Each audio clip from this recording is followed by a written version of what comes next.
The rain hammered against the cafe windows with unexpected violence, turning the world outside into an impressionist painting of blurred headlights and smeared neon. Inside Bella Vista, Manhattan's quietly luxurious refuge for those who preferred their coffee at $18 a cup, Isabella Grant pressed her fingertips against her temple, feeling the familiar pulse of an oncoming headache. Her 1-year-old son Leo sat in his high chair, methodically dropping pieces of organic sweet potato onto the marble floor. Each small thud a percussion note in the symphony of her exhaustion. She had chosen the corner table deliberately back to the wall, clear view of both entrances, minimal foot traffic. The habits of caution had become second nature since Marcus died, since the photographers had turned grief into commodity. The cafe's amber lighting cast everything in false warmth, but Isabella had learned to appreciate false warmth. It demanded nothing in return. "I'll just be a moment," she murmured to Leo, though he was absorbed in his gravitational experiments. The restroom was 20 feet away, 30 seconds round trip if she hurried. She had timed it before. Everything in her life now could be measured in increments of risk and efficiency. The door whispered shut behind her, and in the mirror's unforgiving fluorescence, she saw what the soft cafe lighting had hidden the purple shadows beneath her eyes, the tightness around her mouth that had become permanent architecture. 34 years old, widow for 2, mother for 1, billionaire for long enough that the number had lost meaning. She splashed cold water on her wrists, an old trick her mother had taught her for composure. When she returned, the world had shifted slightly off its axis. A stranger sat in her chair, his broad back to her, shoulders curved protectively, as he held a small spoonful of something toward Leo, her son, her cautious, particular son, who rejected food from everyone including his grandmother, had his mouth open like a baby bird, accepting whatever this man offered. "Excuse me." The words came out sharp as winter wind. The man turned, and Isabella's prepared indignation faltered. He was perhaps 36, with the kind of face that suggested outdoor work, despite his presence in this temple of urban refinement, weathered in subtle ways, with laugh lines that spoke of better times. His eyes were the color of river stones, gray-green and startlingly kind. He wore a canvas jacket that had seen honest wear, jeans that fit well but weren't trying to make a statement. Everything about him seemed to exist in a different economy than the one that governed Bella Vista. "I'm sorry," he said, rising immediately but moving slowly, as if understanding that sudden movements near a mother's child were universally unwelcome. He was crying, and the sound. He paused, seeming to weigh his words. "My daughter makes the same sound when she's frustrated with eating." I thought maybe he gestured to the bowl he'd been holding, her bowl, Leo's untouched lunch. "I should have waited, but sometimes they just need a different rhythm, you know? A different hand." Leo chose that moment to bang his fists on the high chair tray, mouth opening again, clearly demanding more of whatever magic this stranger had performed. The sweet potato that had been rejected for 20 minutes had somehow become acceptable. "How did you?" Isabella began, then stopped. The question felt too intimate, an admission of her own failure. "Trade secret," the man said, and his smile transformed his face entirely, revealing the person he must have been before whatever weight he carried settled onto his shoulders. Though really it's just about making it a game. "See?" He picked up the spoon again, with Isabella's implicit permission born from Leo's reaching hands, and began making gentle airplane sounds. "My daughter Mia taught me that everything's better if it flies first." Daniel, though she wouldn't learn his name for several more minutes, fed her son 3 more bites before setting the spoon down and stepping back, creating professional distance with practiced ease. "He's a beautiful boy," he said. "That age, where they're discovering they have opinions about everything." "Yes," Isabella heard herself say. "Strong opinions." The man's laugh was quiet, contained, as if he'd trained himself to take up less space in the world. "Wait until he's 5. My Mia currently believes that purple is the only acceptable color for food, which makes vegetables challenging." A woman with a 5-year-old daughter. The calculation was automatic divorced or widowed, but something in his eyes suggested the latter. Isabella recognized the particular quality of that loss, the way it reorganized a person's molecular structure. "Thank you," she said, the words feeling rusty. "He hasn't eaten properly in days." "Sometimes they just need to know it's not a battle," Daniel said, pulling on his jacket. That someone else gets it. He paused at the table's edge. I'm sorry for overstepping. It's just parent instinct, I suppose. Before Isabella could respond, he was moving toward the door where a small girl in a purple raincoat waited, pressing her nose against the glass to make fog patterns. The child had his eyes, that same riverstone quality. But her hair was lighter, honey-colored in the cafe's glow. She took his hand immediately when he reached her, and they disappeared into the rain's silver curtain. Isabella stood frozen for a moment, then slowly took her seat, still warm from his presence. Leo accepted 2 more bites from her before resuming his gravity experiments, but something had shifted in the afternoon's chemistry. The cafe felt less like a refuge and more like what it actually was, a place where strangers intersected, where stories collided, and sometimes, perhaps, began. She would learn later that he had been sitting 2 tables away, that he'd watched her struggle with Leo for 10 minutes before her bathroom break provided an opening for intervention. She would learn that his name was Daniel Cole, that he'd once been head chef at 11 Madison Park before his wife got sick, that he'd walked away from 3 Michelin stars to hold her hand through 18 months of dying. But in that moment, all she knew was the weight of unexpected kindness, how it could feel both like drowning and like breathing for the first time in years. Outside, the rain continued its assault on the city. But inside, Isabella Grant sat with her son, finishing the lunch a stranger's patience had made possible, wondering why her chest felt simultaneously hollow and too full. The city in winter had its own vocabulary of isolation. Steam rose from subway grates like departing ghosts, and the buildings wore their lights like jewelry against the early dark. Isabella had lived in Manhattan for 15 years, but widowhood had taught her to see it differently as a place where millions of people perfected the art of being alone together. Her penthouse occupied the top 2 floors of a building that had once housed Gilded Age fortunes, now converted into spaces for the new money that preferred its history sanitized and its doorman discreet. Through the floor-to-ceiling windows, Central Park spread below like a darker patch in the city's electric quilt.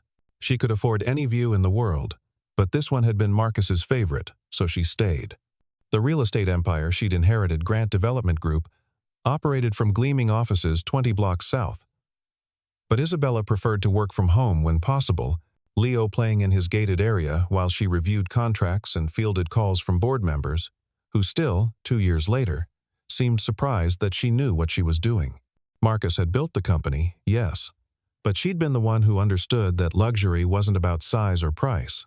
It was about providing the illusion of safety, the promise that money could build walls high enough to keep the world's chaos at bay. She'd believed that promise once. Before the accident. Before the photographers at the funeral. Before she'd learned that grief, like water, found every crack in those expensive walls. Leo's babbling pulled her from the spreadsheet she'd been staring at without seeing. He was standing, wobbling on legs, still learning their purpose, pointing at something invisible with the intensity that only 1-year-olds could muster. She followed his gaze to nothing, but nodded anyway. Yes, sweetheart. I see it. 20 blocks north, in an apartment that cost a quarter of Isabella's monthly garage fee, Daniel Cole was performing his own evening ritual. Mia sat at their small kitchen table, tongue poking out in concentration as she colored, while he prepped tomorrow's lunches. The kitchen was the apartment's only real asset. He'd negotiated hard for it, knowing that a good kitchen could make anywhere feel like home. Daddy, do fish get cold? Mia asked without looking up from her drawing. I suppose they might, Daniel said, julienning carrots with practiced precision. But they have special ways to stay warm. Like coats? Like moving to warmer water. Mia considered this. Purple crayon paused midair. We should move to warmer water. Daniel's hands stilled for just a moment. We're exactly where we need to be, little one. The truth was more complex. After Sarah died, after the medical bills consumed their savings, and the grief consumed his ability to maintain the perfectionist standards of fine dining, he'd had offers. Restaurants in California, in Miami. Places where the sun might burn the gray from their days. But Mia's therapist was here. Sarah's parents were here. And the cemetery where they visited every Sunday was here. Geography, he'd learned, was another form of loyalty. He worked now as a prep cook at 3 different restaurants, picking up shifts when they needed him, earning enough to keep Mia in her good school and their heads above water. It was a far cry from running a kitchen where reservations were booked 3 months in advance, where a single review could make or break careers. But Mia needed him present more than she needed private school or vacations to Disney World. She needed him to pick her up at 3:30, to know the names of her stuffed animals, to be there when the nightmares came. "Is it purple?" Mia asked, showing him her drawing. It appeared to be a dragon wearing rain boots. "The most purple," he assured her, and was rewarded with a smile that made every sacrifice worth it. Later, after Mia was asleep, Daniel stood at his window looking out at the city. Somewhere out there, that woman from the cafe was probably putting her own child to bed. He'd recognized something in her eyes, not just loss, but the particular exhaustion that came from carrying on when carrying on felt impossible. He probably shouldn't have intervened, but watching her struggle had been like watching himself 2 years ago, when Mia had stopped eating after Sarah died and he'd felt like a failure in every language. He wondered if she'd managed to get the boy to eat dinner. Wondered if she had anyone to help her. Wondered why. Wondering felt dangerous, like stepping too close to an edge he'd promised himself to avoid. The city hummed its nighttime song sirens and car horns, and the occasional shout from the street below. Daniel pulled the curtains closed and went to check on Mia one more time, the way he did every night, making sure she was still breathing, still there, still his anchor in a world that had proven it could take everything without warning. In her penthouse, Isabella was performing the same ritual, hand gentle on Leo's back, feeling the rise and fall that meant another day successfully navigated. Through the baby monitor, she could hear the white noise machine that was supposed to guarantee better sleep. She'd bought 6 different models before accepting that Leo, like his father, would always be a restless sleeper. She thought about the stranger's hands, how confident they'd been with the spoon, how Leo had trusted them immediately. It had been so long since she'd seen anyone handle her son without nervous energy, without the awkwardness that came from knowing who she was, how much she was worth, what she'd lost. He'd just seen a crying child and a tired mother, and acted on instinct. Isabella closed Leo's door softly and walked to her office, knowing sleep would elude her for hours yet. The city sparkled beyond her windows, each light representing a life, a story, a struggle she knew nothing about. Somewhere out there, a man was probably checking on his daughter, the one who believed in purple food. She wondered what their story was, what weight he carried that showed in the careful way he moved through the world. She pulled up the security footage from the building's lobby, a habit she'd developed, checking who came and went, maintaining the illusion of control. But tonight she closed the program without watching. Some mysteries, perhaps, were worth preserving. The park on Saturday was a different creature than during the week, fuller, louder, charged with the desperate energy of parents trying to squeeze quality time into 48 hours. Isabella usually avoided it, preferring the relative quiet of weekday mornings. But Leo had been restless all morning, and her penthouse, spacious as it was, had begun to feel like an expensive cage. She dressed down deliberately jeans that cost more than most people's rent, but looked unremarkable, a cashmere sweater that suggested comfort over status, sunglasses that did double duty, hiding her identity, and the sleepless night that preceded it. Leo was bundled in his stroller like a small emperor, surrounded by enough supplies for a week-long expedition, though they'd only walked 10 blocks. The playground was a controlled chaos of small humans testing gravity, and larger humans pretending not to be exhausted. Isabella found a bench with good sight lines and lifted Leo out, setting him on the rubber-padded ground near the toddler area. He immediately began his favorite activity, picking up wood chips and examining them with scientific intensity. "That one's clearly superior," a familiar voice said from behind her. She turned too quickly, nearly losing her balance, to find Daniel Cole standing with a coffee in each hand and a small girl attached to his leg like a koala. The child was examining Isabella with the unnerving directness that 5-year-olds perfected. Her eyes, those same Riverstone eyes, taking in everything and offering no verdict.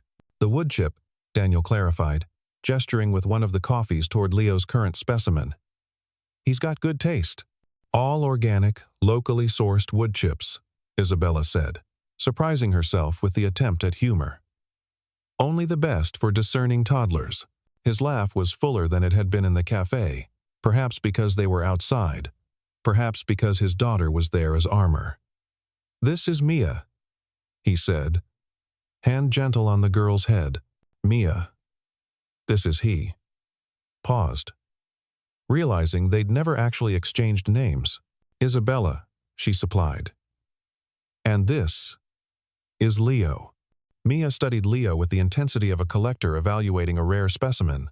He's little, she announced. He's one, Daniel said. You were little once too. That was before, Mia said. As if before was a specific timestamp everyone should understand. She detached from her father's leg and approached Leo with the careful movements of someone who'd been taught to be gentle with smaller creatures. Do you like purple? Leo offered her a wood chip in response, which Mia accepted with grave courtesy. She's beautiful, Isabella said, and meant it. The girl had an ethereal quality, something pre-Raphaelite in her coloring, and the serious set of her mouth. She knows it, Daniel said. But his voice carried pure affection. Uses it to negotiate for extra stories at bedtime. He paused, then extended one of the coffees toward her. I got an extra by habit. My wife always. He stopped, restarted. Would you like it? It's just black. But there's a coffee cart guy over there who has an unnatural relationship with his sugar packets. Isabella accepted the cup, the warmth through the cardboard sleeve traveling up her arm like an electric current. Black is perfect. They sat on the bench, a careful foot of space between them, while their children conducted their wood chip exchange program. The coffee was surprisingly good, nothing like the $18 cups at Bella Vista, but honest and strong. You're good with him, Isabella said, watching as Daniel casually redirected Leo when he ventured too close to the bigger kids' area. Natural. Lots of practice, Daniel said. Though Mia would tell you I'm still learning. Last week I sent her to school with 2 left shoes and had to do the walk of shame to deliver the right one. Last week I forgot to put the lid on Leo's bottle properly and ended up wearing most of his lunch, Isabella offered, surprising herself again with the admission. Solidarity in parental disasters. Daniel raised his coffee cup in a mock toast. The conversation flowed with unexpected ease, not the careful social choreography Isabella was used to, where every word was weighted and measured, but something more like water finding its level. They talked about the peculiar exhaustion of single parenting, the way time became elastic around children's needs, the strange grief of watching your child grow out of clothes their other parent never saw them wear. His father? Daniel asked eventually, gently, leaving room for deflection. Car accident, 2 years ago. The words came out clean, practiced. She'd learned to deliver them without flinching. Mia's mother had cancer. Daniel offered in return. Also 2 years. They sat with that shared knowledge for a moment, watching their children play. Mia was now directing Leo in some elaborate game involving arranging wood chips by size, and he was following her instructions with unusual focus. She's good with him, Isabella observed. She asked Santa for a sibling last Christmas, Daniel said. Had to explain that wasn't really in Santa's department. What did you tell her? That sometimes families look different than we expect. That she and I were already complete, just, compact. Isabella smiled at that. The first real smile she'd felt in weeks. Compact. I like that. The golden hour light was starting to slant through the trees, turning everything amber and soft. Other families were beginning the complex choreography of departure, gathering scattered toys, negotiating for 5 more minutes, bribing with promises of screen time or snacks. We should go, Daniel said, but didn't move. Us too, Isabella agreed, also staying put. Mia had discovered that Leo would laugh if she made certain faces, and was now cycling through her repertoire with the dedication of a vaudeville performer. Leo's giggles rang across the playground, pure and unself-conscious, the sound pulling other parents' eyes and smiles. I haven't heard him laugh like that in. Isabella trailed off, unable to remember the last time. Mia has that effect, Daniel said. She's like her mother that way. Sarah could make anyone laugh, even at the end when he stopped, shook his head. Sorry. You don't need to hear. No, Isabella said quickly. It's nice.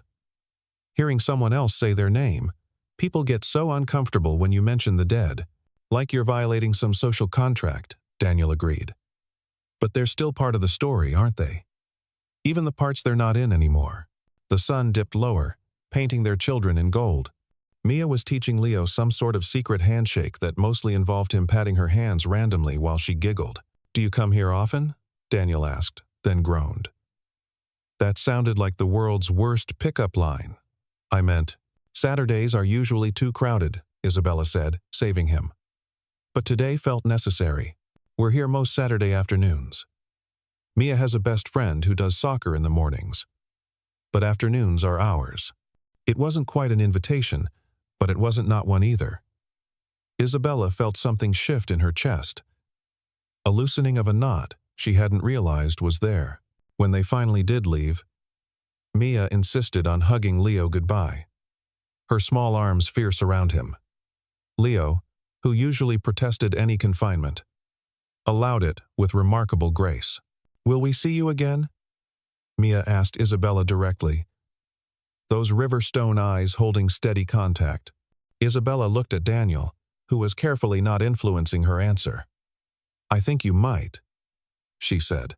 Walking home, Leo asleep in his stroller, Isabella thought about the weight of one afternoon. How a single conversation could make the city feel less like a fortress and more like a neighborhood. She thought about Daniel's hands, steady on his coffee cup, the way he'd watched his daughter with such fierce attention. She thought about the space between grief and hope. How narrow it was. How possible to cross. Behind them, Daniel was having similar thoughts as Mia skipped beside him, chattering about her new friend Leo and how he liked her purple crayon. "And could they see them again tomorrow, Daddy? Please?" "We'll see," he said. But his mind was on Isabella's face when Leo laughed, the way years had seemed to fall from her shoulders. He thought about the careful way she'd held the coffee cup, as if kindness from strangers was something that might burn. He thought about the particular loneliness of raising a child in the shadow of loss, and how, for just an afternoon, that shadow had felt less dark. Neither of them saw the photographer across the park, long lens trained on their bench, on the careful foot of space between them that had shrunk to inches by the time they'd parted. Neither of them knew that their small moment of connection had been transformed into commodity, into pixels that would soon be converted to profit and pain. But for now, in the golden light of a Saturday afternoon becoming evening, they walked their separate ways home, each carrying the quiet possibility that loneliness might not be a life sentence after all. The truth about grief, Isabella had learned, was that it wasn't linear. It was a spiral staircase, where you kept passing the same window but from slightly different heights. Marcus had been gone 2 years, 3 months, and 17 days. But sometimes it felt like yesterday, and sometimes like a lifetime, and sometimes like a story that had happened to someone else entirely. She stood in her walk-in closet, surveying the clothes that marked her former life like archaeological layers. Here, the dress she'd worn to the company's IPO celebration. There, the suit from their last anniversary dinner. Each piece a small museum of the person she'd been when the world still made sense. Marcus had died on a Tuesday. Such an ordinary day for the universe to reorganize itself. He'd kissed her goodbye at 7:15, forgotten his coffee, come back for it with that sheepish grin that had first undone her at a Harvard alumni event 10 years before. "What would I do without you?" he'd said, not knowing the question would soon be reversed, made permanent, unanswerable. The accident had been nobody's fault. Black ice, a guardrail. Physics working exactly as physics does. The officers who came to her door had practiced faces, careful voices.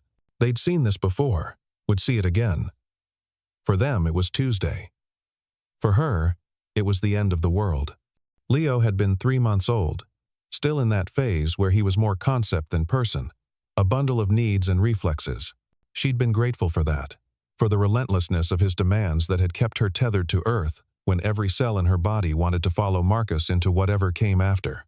The newspapers had called her brave, composed, dignified in her grief. They hadn't seen the nights she'd stood on the penthouse balcony, holding Leo and screaming into the wind until her throat was raw. The media attention had been its own form of torture. The widow of Marcus Grant, real estate mogul, net worth in the billions. It was a story that sold papers, generated clicks. They'd photographed her at the funeral, at the grocery store, at Leo's pediatrician appointments. One particularly entrepreneurial paparazzo had climbed a tree to shoot through her bedroom window, capturing her crying while folding Marcus's shirts. That photo had run with the headline "Billions Can't Buy Back Love," and had earned someone enough to put their kid through college. She'd retreated then, built walls within walls, hired security, changed routines, learned to live in the spaces between public moments. The board had wanted her to step down, to take the ceremonial title of Chairman Emeritus, and let someone with appropriate experience run the company. She'd fought them with a ferocity that surprised everyone, including herself. The company was Marcus's legacy, but it was also hers. She'd been the one who'd suggested pivoting to sustainable development, who'd identified the markets that would define the next decade. She knew every contract, every property, every possibility. Grief had sharpened her, honed her into something harder and more precise. 20 blocks north, Daniel was engaged in his own archaeological expedition, though his involved a storage unit in Queens that he'd been avoiding for 6 months. Mia was with Sarah's parents for the afternoon, their monthly tradition that gave him time to breathe and them time to see their daughter's eyes in their granddaughter's face. The storage unit held the remnants of their former life boxes of cookbook manuscripts that would never be published, kitchen equipment worth more than his current annual income, photos from when 11 Madison Park had received its 3rd Michelin star, and Sarah had surprised him with champagne in the walk-in freezer, both of them laughing at the absurdity of celebrating in a room designed to preserve things exactly as they were. Sarah's illness had been the opposite of Marcus's death. Slow. Incremental. A negotiation with inevitability. 18 months from diagnosis to end. Each day, a small goodbye. She'd been a food writer, which was how they'd met. She'd come to review the restaurant, stayed to interrogate him about his philosophy on seasonal ingredients, and somehow that had turned into coffee, then dinner, then a life. The cancer had taken her appetite first. The cruelest irony for a couple whose love had been built around food. Daniel had spent hours creating dishes that might tempt her broths so clear they looked like liquid glass, mousses lighter than air, anything to coax a few calories past the nausea. Near the end, when even water tasted like metal to her, she'd asked him to describe meals instead. He'd sat by her hospital bed, painting elaborate word pictures of imaginary feasts, watching her smile, even as she disappeared bite by bite. Mia had been 3 when Sarah died, old enough to remember, but young enough that the memories were already fading, becoming more story than experience. She developed quirks that broke his heart daily, insisting on setting a place for Mommy at dinner, asking if heaven had good restaurants, collecting purple things, because Sarah's last gift to her had been a purple stuffed rabbit that now went everywhere. The career he'd walked away from felt like something from another lifetime. 3 Michelin stars, James Beard nomination, offers from investors wanting to franchise his vision, all of it meaningless when weighed against sitting with Sarah through chemo. Being there when Mia woke from nightmares, maintaining the fiction that the world was safe and good and worth inhabiting. He worked now in other people's kitchens, anonymous in whites, executing other chefs' visions with mechanical precision. The money was enough. Barely sometimes, but enough. What mattered was being present for Mia, being the stable point in her spinning universe. He picked her up from school every day at 3:30. Knew her teacher's name, her best friend's birthday, the exact tone of voice that meant she was scared but trying to be brave. Some nights, after Mia was asleep, he'd sketch menus for restaurants that would never exist, places where families could eat together without judgment, where single parents weren't seated by the kitchen door, where the kids' menu wasn't an afterthought. Sarah would have loved those imaginary restaurants. She would have written about them with her particular blend of precision and poetry, making readers taste food that existed only in words.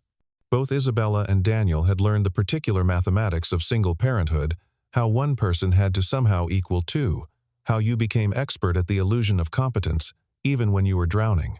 They'd learned to navigate holidays that felt like endurance tests, to answer children's questions about absence with words that wouldn't scar, to carry another person's ghost while trying to build something new from the wreckage. Neither knew that their stories were converging, that their separate griefs were about to become shared understanding, but the city was drawing them together with its own inexorable logic. The way it had of making strangers into witnesses, witnesses into something more. That night, Isabella stood on her balcony, Leo sleeping in her arms, looking out at the lights that mapped other lives, other losses, other attempts at continuation. Somewhere out there, Daniel was probably doing the same dance, child sleeping, parent wondering what came next, how to build a future when the past felt like a weight that would never lift. The city hummed its constant song, indifferent and eternal. But within that indifference were pockets of possibility, moments where lives intersected and changed trajectory. Two single parents, two small children, two stories of loss that might perhaps become one story of something else entirely. Tomorrow, they would meet again at the park, not quite by accident, not quite on purpose. Tomorrow, Mia would teach Leo to climb the small slide, and Daniel would show Isabella the coffee cart with the good beans, and they would talk about everything except the way the air seemed to spark between them, the way their children had already begun to think of each other as fixtures in their small worlds. But tonight, they stood at their separate windows, holding their separate children, carrying their separate ghosts, not knowing that soon, very soon, the weight would begin to feel less like drowning and more like floating, that grief shared could sometimes transform into something that looked almost like hope. The park had become their Saturday ritual, without anyone explicitly deciding it should be. 3 weeks had passed since that first accidental meeting. And now, Isabella found herself checking the weather on Friday nights, with an anticipation she didn't quite want to examine. Leo had learned to recognize Mia from a distance, his whole body lighting up with infant joy when her purple coat appeared through the playground gates. This particular Saturday arrived wrapped in unseasonable warmth, the kind of March day that made New Yorkers shed their coats and pretend summer was possible. Isabella had dressed Leo in his lighter jacket, the one that made him look like a small sailor, and they'd arrived at the park earlier than usual, claiming their bench like it had their names on it.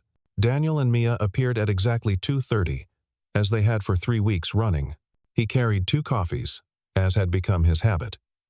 And Mia carried her purple rabbit, plus a new addition, a picture book that she immediately presented to Leo with ceremony. "It's about a bear who loses his hat," she explained seriously. "But then he finds it. Daddy says it's a metaphor, but I think it's just about a hat." Daniel's laugh carried across the playground. "Both things can be true, little philosopher." They settled into their rhythm, children playing, adults talking, the careful dance of connection without commitment. But today something was different. Daniel seemed distracted, checking his phone with an anxiety Isabella recognized from her own dealings with unexpected calls. "Everything okay?" she asked during one particularly long phone check. "Mia's grandmother," he said. "She's supposed to take her tonight, but she's not feeling well. I have a shift at Le Bernardin that I really can't miss. They're down 2 prep cooks already. And..." He stopped, ran his hand through his hair. "Sorry. Not your problem." "What time?" Isabella heard herself asking. "What? Your shift. What time?" 6 to midnight, but I could watch her." The words hung in the air between them like a physical thing. Daniel's face cycled through surprise, hope, and concern in rapid succession. "I couldn't ask you to." "You're not asking. I'm offering." Isabella was surprising herself with the firmness in her voice. "Leo goes to bed at 7. Mia could have dinner with us. Maybe watch a movie. You said she likes purple. We have purple plates."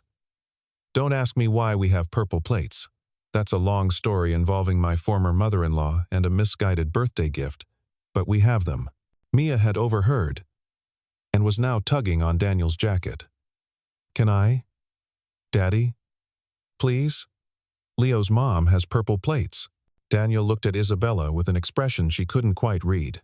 "Are you sure? She can be a handful, especially at bedtime." "I run a multi-billion-dollar company," Isabella said dryly. "I think I can handle one 5-year-old. Which was how, 4 hours later, Isabella found herself in her penthouse with 2 children instead of 1, watching Mia's eyes go wide as she took in the space. "You live in the sky," Mia announced. "Sort of," Isabella agreed, seeing her home through a child's eyes, the way the windows made it feel like they were floating, the way the city lights were starting to twinkle as dusk approached. Dinner was its own adventure. Mia appointed herself Leo's assistant, helping him navigate his spaghetti with a patience that would have shamed most adults. She chattered through the meal about her school, her best friend Charlotte, the way her daddy sometimes sang in the shower when he thought she was asleep. "He sings the old songs," she confided. "The ones Mommy liked." Isabella's heart clenched at the casual mention, the way Sarah lived on in these small details. "What kind of songs did your mommy like?" "The smooth ones," Mia said, which made Isabella smile despite herself. After dinner, they settled on the couch for a movie. Mia chose something animated about dragons, then provided running commentary that was far more entertaining than the actual film. Leo fell asleep in Isabella's arms halfway through, and Mia gradually migrated closer until she was tucked against Isabella's other side, her small weight warm and trusting. "My mommy used to smell like cookies," Mia said suddenly. "Apropos of nothing. You smell like flowers. Is that okay?" Isabella asked carefully. Mia considered this with grave seriousness. "It's different," she concluded. "But good different." By the time Daniel arrived at 11:45, looking exhausted but grateful, both children were asleep, Leo in his crib, Mia on the couch covered with a cashmere throw that cost more than Daniel made in a month. "How was she?" he whispered. "Perfect," Isabella said, and meant it. She helped with Leo, ate all her dinner, only negotiated for 3 extra stories at bedtime. 3. Daniel's eyebrows rose. "She usually goes for 5 minimum. You must have the magic touch." He gathered Mia gently, her head falling against his shoulder with practiced ease. At the door, he turned back. "Thank you," he said. "Not just for tonight. For..." He gestured vaguely, encompassing the past 3 weeks, the coffee, the conversation, the careful friendship they were building. It's been a long time since Mia had someone besides family to get excited about seeing. "For Leo, too," Isabella admitted. "For me, too," she added, quieter. After they left, Isabella stood at her window, watching until she saw them emerge from the building, Daniel carrying Mia to a taxi.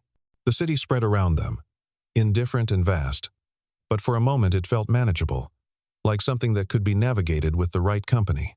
The next Saturday brought rain, the kind of persistent drizzle that made the park impossible. Isabella was contemplating an afternoon of indoor entertainment with Leo when her phone rang Daniel's number, which she'd saved under Coffee Dad and hadn't yet had the courage to change to his actual name. "So, hypothetical question," he began, without preamble. "How do you feel about the Museum of Natural History?" Which was how they ended up spending the afternoon wandering through dinosaur halls and dioramas, Mia holding court about which dinosaurs were herbivores, the boring ones, and which were carnivores, the cool ones. Leo watched everything with wide eyes, occasionally reaching for the glass cases as if he could pet the long-dead creatures. "This was Sarah's favorite place," Daniel said quietly, while the children were mesmerized by a particularly large skeleton. "She used to say it was proof that everything changes, but beauty persists in different forms." "Marcus loved the planetarium," Isabella offered in return. "He said it made our problem seem appropriately sized." They stood there, 2 people carrying ghosts through halls dedicated to extinction and endurance, watching their children discover wonder. The following week brought a moment that shifted everything. Daniel had just arrived at the park when his phone rang. Isabella watched his face change as he listened. Watched him grab Mia's hand tighter. "What is it?" she asked when he hung up. "The restaurant. There's been an accident, Burns. One of the junior cooks. They need me to cover. But He looked at Mia, who was already engaged in her wood chip sorting game with Leo. "Go," Isabella said immediately. "We've got her." "Isabella, I can't keep." "Go," she repeated firmer. "That's what friends do." The word hung between them, friends. It felt both too small and too safe, but it was what they had allowed themselves. Daniel kissed Mia's head, promised to be back soon, and jogged toward the park exit. Isabella watched him go, noticed the way other mothers noticed him, and felt something proprietary rise in her chest that she immediately pushed down. That afternoon, with both children, was different than the evening had been. In daylight, in public, Isabella felt the weight of eyes on them. The well-dressed woman with 2 children, who clearly had different fathers. She heard the whispers, saw the calculations being made. But Mia was oblivious, focused on teaching Leo to build a tower from blocks she'd brought. And gradually, Isabella let the stranger's curiosity fade into background noise. Daniel returned 3 hours later, slightly singed and bearing apology croissants from a French bakery. "You saved me," he said simply. "You saved Leo first," she reminded him. "That day in the cafe, that was different." Was it? They looked at each other across the playground, something shifting in the air between them. But then Leo toppled his block tower with a shriek of glee, and the moment passed, filed away with all the other moments they weren't quite ready to examine. That night, Daniel called after Mia was asleep. "I wanted to thank you again," he said. "And also, I wanted to hear an adult voice." "Is that weird?" "No," Isabella said, settling into her couch. "I know exactly what you mean." They talked for an hour about nothing, about everything, about the challenge of making food interesting for small humans, about the way bedtime stories became muscle memory, about the specific exhaustion of being everything to someone so small. "Sometimes I wonder if I'm doing any of it right," Daniel admitted. "If Mia will grow up and need therapy because I didn't know how to braid hair properly, or because I let her wear a tutu to grocery stores. Leo will probably need therapy because I've been taking him to board meetings since he was 6 months old," Isabella countered. "Last week, he fell asleep during a presentation about quarterly projections. Smart kid. The board didn't think so." They laughed, and it felt like something loosening, like permission to be imperfect in front of another person who understood that imperfection was all anyone could offer. The weeks accumulated into something that felt like routine but sparkled with possibility. Coffee in the park became coffee, and walks became coffee, and walks, and lunch. Their children developed their own friendship, Mia protective and bossy, Leo following her around with devotion that would have been concerning if it wasn't so genuine. One afternoon, a photographer appeared at the playground, not paparazzi, just a parent with an expensive camera, taking pictures of their own child. But Isabella froze, her whole body going rigid with memory. Daniel noticed immediately. "What's wrong?" She couldn't speak. Could only watch the photographer swing the lens accidentally in their direction. Without hesitation, Daniel stepped between the camera and Isabella, his body a casual shield. "Let's check out the swings," he said easily, guiding her away with a hand that barely touched her back but somehow steadied her completely. Later, after her heart had stopped racing, she tried to explain. "After Marcus died, they were everywhere. One of them..." She stopped, started again. "One of them got a photo of me crying while holding Leo. It ran on the front page with speculation about whether I was fit to run the company. Fit to be a mother." Daniel's jaw tightened. "That's unconscionable. That's the price of being visible," she said with practiced neutrality. "No," he said firmly. "That's the price of living in a world that's forgotten basic decency." She looked at him, this man who'd given up fame to hold his dying wife's hand, who'd chosen obscurity over success, and felt something crack in the wall she'd built around herself. "Would you like to have dinner?" she asked. "All of us, I mean. At my place. Somewhere cameras can't go." "Yes," he said simply. The dinner was the following Friday. Daniel arrived with Mia and a homemade lasagna that made Isabella's professional chef look like an amateur. They ate at her dining table that hadn't been used in 6 months, Mia regaling them with stories from kindergarten while Leo contributed enthusiastic babbling. After the children were asleep, Mia in the guest room that had never had a guest, Daniel and Isabella stood at her windows, looking out at the city. "This view," he said. "I know it's excessive. I was going to say it's beautiful. Like living inside a constellation." She turned to look at him, this man who found beauty where others saw excess, who'd saved her son's relationship with food and her relationship with Saturday afternoons. "Daniel," she began, not sure what she was going to say, but before she could continue, his phone buzzed. A text from the restaurant, another emergency, another shift that needed covering. "I should go," he said reluctantly. "Mia can stay," Isabella offered. "You can get her in the morning." He looked at her for a long moment. "Are you sure?" "I'm sure." After he left, Isabella checked on both children, these two small humans who'd somehow become a unit when she wasn't paying attention. Mia had kicked off her covers, and Isabella tucked them back around her, smoothing hair away from her face. This was dangerous, she knew. This was exactly the kind of connection that could shatter when the world noticed, when the cameras found them. When the story became about a billionaire widow and a struggling chef. But standing in her guest room, watching Mia sleep with the absolute trust of childhood, Isabella thought maybe some dangers were worth it. The night was deep and quiet, the city's noise muffled by distance and expensive glass. Somewhere, Daniel was working in a kitchen, creating beauty that would be consumed and forgotten. Somewhere, their ghosts Marcus and Sarah existed in whatever form love took after death. But here, in this moment, 2 children slept peacefully in a penthouse that had started to feel less like a fortress and more like a home. And that felt like its own kind of miracle. Tomorrow would bring its own challenges, the company board that still doubted her, the grief that still ambushed them both at unexpected moments, the complicated mathematics of blending 2 broken families into something new. But tonight, Isabella Grant stood at her window, no longer alone in her constellation of lights, and thought that perhaps the price of visibility might be worth it if it meant being truly seen. The story might have continued its gentle trajectory: Saturday parks and Friday dinners, slow building trust and careful affection, if not for the photographer who'd been following them for 2 weeks. His name was Todd Brennan, though neither Isabella nor Daniel would ever learn that. He was 32, divorced, with alimony payments that made his freelance income feel like a joke. He'd stumbled onto Isabella by accident, recognizing her at the park, and had been documenting their meetings with the patience of a hunter who knew exactly what his prey was worth. The photos ran on a Tuesday morning. Isabella saw them first, her phone erupting with calls from her publicist, her lawyer, 3 board members, and her former mother-in-law, in that order. The headline was precisely calculated for maximum damage: Billionaire Widow's New Romance, from penthouse to park bench. The images were damning in their innocence. Daniel handing her coffee, their fingers briefly touching. Mia hugging Leo, while both parents watched with soft smiles.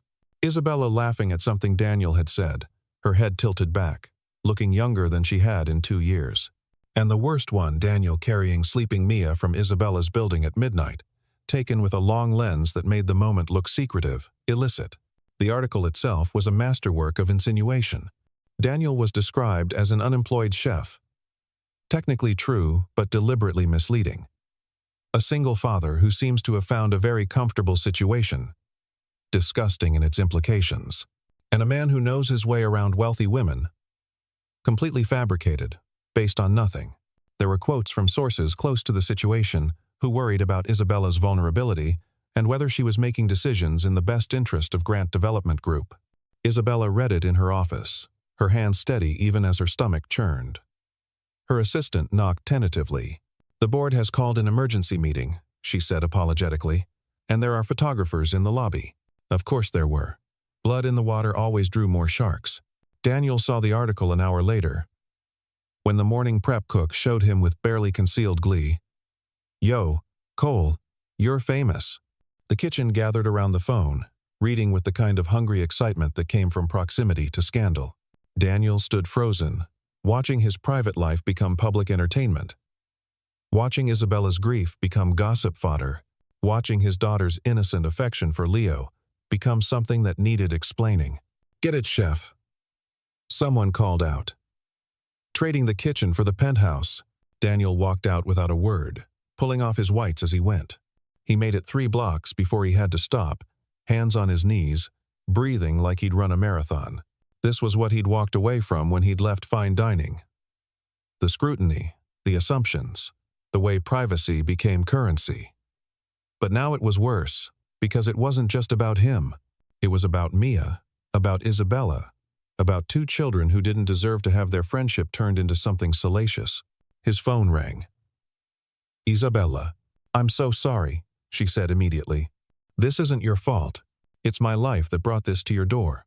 Isabella, the board wants me to issue a statement, clarifying that we're just friends, that there's nothing inappropriate happening." The word hung between them like an accusation. "We are friends," Daniel said carefully. "Yes," she agreed. And he could hear everything she wasn't saying in that single word. What do you need me to do? Nothing. Stay away from the park. Keep Mia inside for a few days until they lose interest. I'm so sorry, Daniel. I never wanted— I know, he said. Neither did I. The next 3 days were their own kind of torture. Photographers waited outside Daniel's building, shouting questions when he took Mia to school. Is it true love? How much is she paying you? Does your daughter call her mommy? That last one made Mia cry, confused about why strangers were yelling about Leo's mom. Daniel had to explain, in terms a 5-year-old could understand, that sometimes people got too interested in other people's lives. Mia accepted this with the philosophical resignation of childhood but asked, Does this mean we can't see Leo anymore? I don't know, sweetheart, Daniel said, hating himself for the honesty. Isabella's situation was worse. The board meeting was a carefully choreographed assassination attempt. Richard Blackwood, who'd been gunning for her position since Marcus died, led the charge. It's not about your personal life, Isabella, he said with false concern. It's about judgment. About the image of the company. Our investors are asking questions. About what? Isabella kept her voice level. About whether I'm allowed to have coffee with a friend. About whether you're making decisions based on emotion rather than logic. About whether your distractions are affecting your leadership. My distractions? Isabella let ice creep into her voice. You mean my child? Or do you mean the fact that I had a conversation with another single parent? The optics are concerning, another board member chimed in. A billionaire and an unemployed— Choose your next words very carefully, Isabella warned. The meeting ended with a vote of confidence that she won by a narrow margin, but the message was clear. Any further scandal and her position would be untenable. That night, she stood in Leo's nursery, watching him sleep, and made the decision she'd been avoiding. She called Daniel. We need to stop, she said without preamble. They won't leave you alone as long as we're in contact. They'll dig into your past, into Sarah's death, into Mia's life. They'll make everything ugly. I don't care what they say about me, but Mia misses Leo. She's been asking every day when we can see you again. Isabella closed her eyes against the pain of that. Which is why we need to stop now, before they get more attached. Before they get more attached? Or before we do? The question hung in the air, unanswered and unanswerable. I'm sorry, Isabella whispered and hung up. The next 2 weeks were a particular kind of purgatory. Isabella threw herself into work with renewed ferocity, as if success could somehow fill the park-shaped hole in her weekends. Leo became fretful, looking for something he couldn't name, reaching for purple things with a persistence that broke her heart. Daniel returned to his routine of scattered shifts and single fatherhood, but Mia knew something had changed. She stopped mentioning Leo after the 3rd day, but Daniel caught her arranging her toys in the same patterns she'd taught him, playing both parts of their games. The photographers eventually lost interest, moving on to fresher scandals. Life returned to its previous shape, except it didn't quite fit anymore, like clothes that had been stretched and couldn't regain their original form. It was Richard Blackwood who overplayed his hand. Emboldened by the board's response to the photograph scandal, he began spreading rumors about Isabella's emotional stability, suggesting that perhaps a leave of absence would be appropriate for her own good. Of course, what he didn't know was that Isabella had spent 2 weeks documenting every whispered conversation, every concerned email, every attempt to undermine her authority. She'd also discovered that Richard had been negotiating with competitors, using insider information to position himself for a takeover. The board meeting where she presented her evidence was a massacre. Richard was removed, and 2 of his allies resigned rather than face investigation. Isabella emerged stronger than before, but the victory felt hollow. She'd kept her company, but lost something that had started to feel like possibility. 3 weeks after their last conversation, Isabella made a decision. The annual Grant Foundation Charity Gala was coming up. 500 of New York's wealthiest gathered to congratulate themselves on their generosity while writing checks that would genuinely help people, the kind of necessary hypocrisy that kept the city's social services functioning. She would go, as she had to, but this year she would say something true. She had her assistant track down Daniel's address and sent a single ticket with a note. If you're willing. No expectations. Just truth. Daniel stared at the invitation for a full day before deciding. The gala was everything his life with Sarah had taught him to avoid: performative wealth, judgment masquerading as charity, the kind of event where your worth was measured in net worth. But Isabella had asked, and somehow that mattered more than his discomfort. He rented a tuxedo, arranged for Sarah's parents to watch Mia, and arrived at the Guggenheim feeling like an imposter in his own skin. The museum had been transformed into a fairyland of lights and flowers, and Isabella was nowhere to be seen in the constellation of gowns and jewels. Then the speeches began, one after another. Wealthy people congratulating themselves on their giving, their vision, their commitment to the city. Isabella was scheduled last, and when she took the podium, Daniel understood why she'd asked him to come. She looked ethereal in a simple black gown, Marcus's wedding ring on a chain around her neck catching the light. When she spoke, her voice carried across the rotunda with quiet authority. 2 years ago, my husband died, she began, and the room went silent. Many of you sent flowers, cards, condolences. You were kind in the way people are kind to tragedy from a safe distance. A ripple of discomfort passed through the crowd. I retreated into grief, into work, into the kind of isolation that money makes possible. I might have stayed there forever, except my 1-year-old son needed to eat. And I couldn't figure out how to make that happen. She found Daniel in the crowd, their eyes meeting across the space. A stranger helped us. A man who'd lost his own wife, who was raising his daughter alone, who had every reason to mind his own business but chose kindness instead. He taught my son to eat by making it a game. He taught me that single parenthood didn't have to be solitary. He and his daughter brought laughter back into our lives. The photographers were snapping pictures, but Isabella didn't flinch. Some of you saw the photos. Read the speculation. Some of you in this room questioned my judgment, my stability, my fitness to lead. Her gaze found Richard Blackwood's empty chair. You turned kindness into scandal, friendship into something that required defending. She paused, letting the accusation settle. The truth is simpler and more radical than any headline. The truth is that connection doesn't require explanation or justification. The truth is that 2 broken families finding comfort in each other's company isn't a scandal, it's a miracle. The truth is that I'm tired of apologizing for seeking happiness after loss. She lifted her champagne glass. So here's to Daniel Cole, who reminded me that grief shared weighs less. Here's to his daughter Mia, who teaches my son new ways to laugh.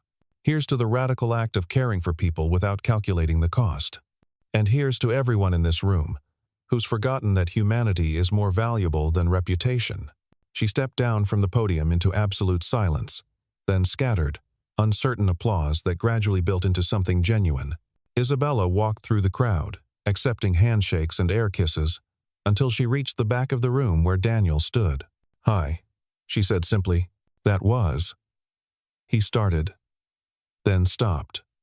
That was brave. That was necessary. She looked around the room, at the people already gossiping about what they'd witnessed. They'll talk anyway. At least now they'll be talking about something true. "What happens tomorrow?" Daniel asked. "When the board sees the headlines, I don't care anymore," Isabella said, and realized she meant it. "I've spent 2 years living for everyone else's comfort. Marcus is gone. He's not coming back, but I'm still here, and Leo's here, and you and Mia are here, and that has to count for something. I'm not asking for anything you're not ready to give," she said quickly. I missed you. Leo missed Mia.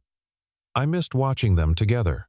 I missed talking to someone who understands that sometimes the best you can do is show up and hope it's enough." Daniel looked at her, this woman who commanded billions but couldn't get her son to eat, who faced down boards of directors but froze at cameras, who just declared war on her entire social circle for the principle of connection.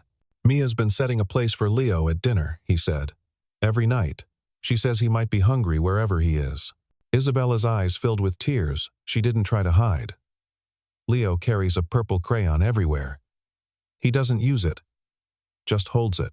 They stood there, 2 people who'd lost everything and were trying to build something new from the wreckage, while around them New York's elite pretended not to stare.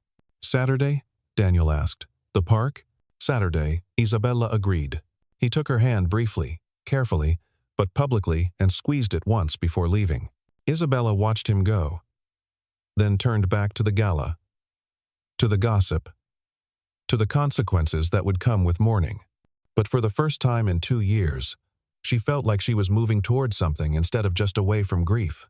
Tomorrow there would be headlines. Tomorrow there would be board meetings and photographers and people who thought they knew better how she should live her life. But Saturday would come, and with it 2 children who'd learned to look for each other. 2 parents who'd learned that broken didn't mean incapable of love, and the possibility that sometimes the best families were the ones you chose, scandal be damned. The beach stretched endlessly in both directions, the kind of pristine Long Island sand that required connections and considerable money to access. But today, it wasn't about the exclusivity, it was about the space, the freedom from cameras, the way the ocean made everything else feel appropriately small. 6 months had passed since the gala, since Isabella's declaration of independence from other people's opinions. The headlines had been brutal for a week. Billionaire's bizarre outburst, widow's public breakdown, Grant Group stock tumbles on CEO controversy. But then the world had moved on to fresher scandals, and something unexpected had happened. The stock had recovered, then soared. Investors, it turned out, appreciated a CEO who could face down a room full of billionaires. The board, depleted of Richard Blackwood's faction, had fallen in line, and Isabella had discovered that the freedom to live authentically was worth more than any amount of social approval. Now she watched as Mia directed Leo in an elaborate sandcastle construction project, her voice carrying on the salt wind. "No, Leo, the tower goes here.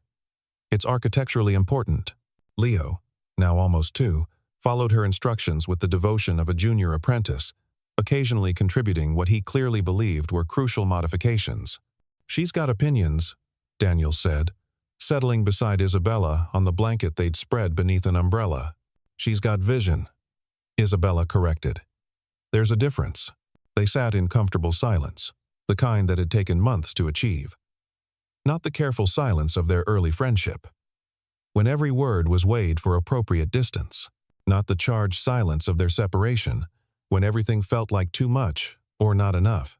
This was the silence of people who'd learned each other's rhythms, who could exist in the same space without needing to fill it.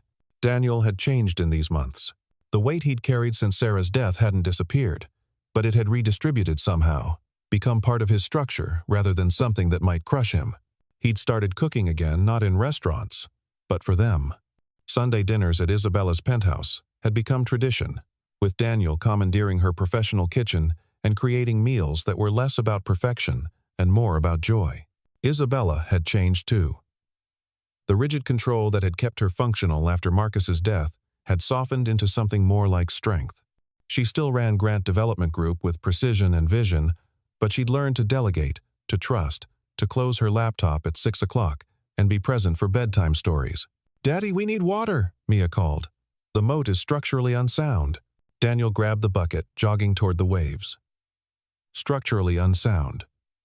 Where does she learn these things? "You," Isabella called after him, laughing. It was true. Daniel had been teaching Mia to see the world through a chef's eyes, structure and balance, flavor and composition. But she filtered everything through her 5-year-old understanding, creating a unique vocabulary that made perfect sense to her and charmed everyone else. Leo toddled after them, determined to help despite his shorter legs. He fell once, pushing himself up with sandy hands and continuing his pursuit without complaint. Isabella had learned to let him fall, to trust his resilience. Daniel had taught her that too, that children were stronger than parents' fears. The sun was beginning its descent toward the horizon, painting everything gold. Other families dotted the beach at respectful distances, but Isabella no longer worried about who might recognize them, who might take pictures, who might have opinions about their unconventional arrangement. They weren't a couple, exactly. They weren't not a couple either. They were something more complex and more simple, 2 people who'd chosen to interweave their lives without requiring definition or destination. They were friends who held hands sometimes, parents who shared the load, grievers who understood that love didn't end with death but evolved, made space for new configurations. "Mama Bella," Mia called, using the name she'd invented that wasn't quite Mom, but was distinctly more than Isabella. "Come see." Isabella rose, brushing sand from her sundress, enjoying the construction project. The sandcastle had evolved into something elaborate towers and bridges, and what appeared to be a dragon made of seaweed. "It's a palace," Mia explained. "For all of us. See, this is Leo's room, and this is mine, and this is Daddy's, and this is yours. They're very close together," Isabella observed, noting how the rooms were essentially one structure. "Well, yeah," Mia said with 5-year-old obviousness. "That's how families work." Daniel and Isabella's eyes met over the children's heads. They'd been careful never to use that word family. It felt too presumptuous, too much pressure on something that was still finding its shape. But here was Mia, architect of sandcastles and relationships, building what she saw as obvious truth. "Should we add a kitchen?" Daniel asked, deflecting and engaging simultaneously. "A purple kitchen," Mia declared, and Leo clapped his agreement, sending sand flying. They worked until the sun touched the water, painting the ocean in shades of amber and rose. Other families began packing up, but they lingered, unwilling to break the spell of the afternoon. Leo had fallen asleep against Daniel's shoulder, tiny fist clutching Mia's purple rabbit that had somehow become community property. Mia was drawing patterns in the sand with a stick, humming something tuneless and perfect. "This is good," Isabella said quietly. "Yeah," Daniel agreed. "It is." They didn't need to say more. The past 2 years had taught them both that happiness wasn't a betrayal of grief, that moving forward didn't mean forgetting, that love came in more forms than anyone had bothered to tell them about. As the sun sank lower, Daniel reached over and took Isabella's hand. Not romantically, not possessively, but with the simple acknowledgement of shared existence. She squeezed back, and they sat like that, 2 widowed parents, 2 stubborn children, one makeshift family watching the day transform into evening. Mia looked up from her sand art. "Are we going to come back tomorrow?" "We have to go home tonight, sweetheart," Daniel said. "Work and school tomorrow. But we'll come back?" "We'll come back," Isabella promised. "All of us?" "All of us." Mia nodded, satisfied, and returned to her drawing. The sandcastle stood between them, already beginning to soften at the edges where the tide was creeping higher. Tomorrow it would be gone, return to its component parts. But that didn't make it less real, or less important in this moment. They packed up as the first stars appeared, Leo stirring but not fully waking as Daniel transferred him to his car seat. Mia insisted on carrying the bucket and shovel, her purple rabbit tucked under one arm, leaving a trail of sand that would probably persist in both cars for weeks. "Thank you," Daniel said, as they reached the parking lot. "For what?" "For saying yes. That day in the park, when I asked if we'd see you again." "For saying yes." Isabella looked at their children, already dozed in their car seats. Then at this man who'd entered her life with quiet kindness and stayed with patient strength. "Thank you for asking," she said. They drove back to the city in separate cars but caravan style, Daniel following Isabella's taillights through the darkening evening. In her rearview mirror, she could see Mia's silhouette, head gradually drooping towards sleep. In her back seat, Leo clutched the purple crayon he'd carried all day, his breathing deep and even. The city rose before them, lights beginning to twinkle in windows, life continuing its relentless forward motion. Somewhere in those lights were their separate apartments that felt less separate all the time. Somewhere were the ghosts of Marcus and Sarah, who would always be part of the story but no longer the only story. Somewhere was tomorrow, with its school runs and board meetings, its small challenges and smaller victories. But for now, there was this, the weight of good tiredness. The taste of salt air, the memory of children's laughter mixing with ocean waves. There was the knowledge that they'd built something from nothing, or rather from everything broken, and it was standing, imperfect but sturdy, like a sandcastle that knew it was temporary, but chose to exist anyway. Isabella's phone, mounted on the dashboard, lit up with a text at a red light. "Daniel. Same time next Saturday?" She smiled, typed back, "Wouldn't miss it." And they drove on into the city that had brought them together. 2 small families, who'd become one larger one, not through design or intention, but through the simple accumulation of shared moments, Each one a choice to say yes to connection, despite the risk, despite the fear, despite the certain knowledge that love always came with the possibility of loss. The beach faded behind them, but the sand remained in their cars, in their clothes, in the crevices of memory where the best days settle and stay. Tomorrow, Leo would find grains in his hair during breakfast, and Mia would shake them from her sneakers at school, and Daniel and Isabella would pause in their separate days to remember the weight of sun on skin, the sound of their children planning a palace, the perfect ordinary magic of a Saturday afternoon, with the people who'd become, without announcement or ceremony, family. True wealth, Isabella had learned, wasn't measured in billions or buildings or even in the absence of grief. It was measured in moments like these, sandy and imperfect and absolutely, impossibly, enough.